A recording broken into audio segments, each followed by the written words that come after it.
naglunsyar ang Israel sang panibag-o nga mga pag-atake sa Lebanon kag Iran sa ikapito nga adlaw o kun isa na ka semana sang gera sa Middle East.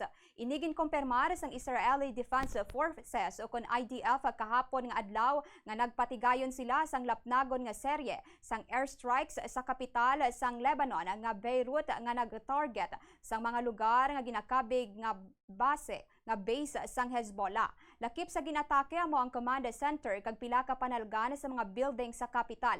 Pati man ang posibilidad o kun pasilidad kung sa diin ginapamutang ang mga drone sang militante nga grupo nga ila ginagamit sa mga pag-atake batok sa tropa kag estado sang Israel. Sunod sa Israeli Defense Forces, nagalabot na sa 26 o kun 26 ka serye sang strikes ang ila ginlunsyar sa Dahia area sang Lebanon nga kadamaan sang nagaestar mo ang Shia Muslim.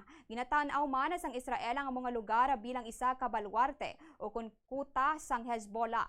Bangod sini nagsaka pa ang numero sang napatay sa mga pag-atake sang Israel sa Lebanon sini nga semana sa 123 ka tawo samtang 683 naman ang nasamaran base sa datos sang Lebanese Ministry of Public Health. Base man sa report sang Iranian state media, naglabot na sa 1,045 ang kabugusan nga numero sa mga napatay sa Iran halin sang ginlunsyar ang joint attack sang Israel kag Estados Unidos.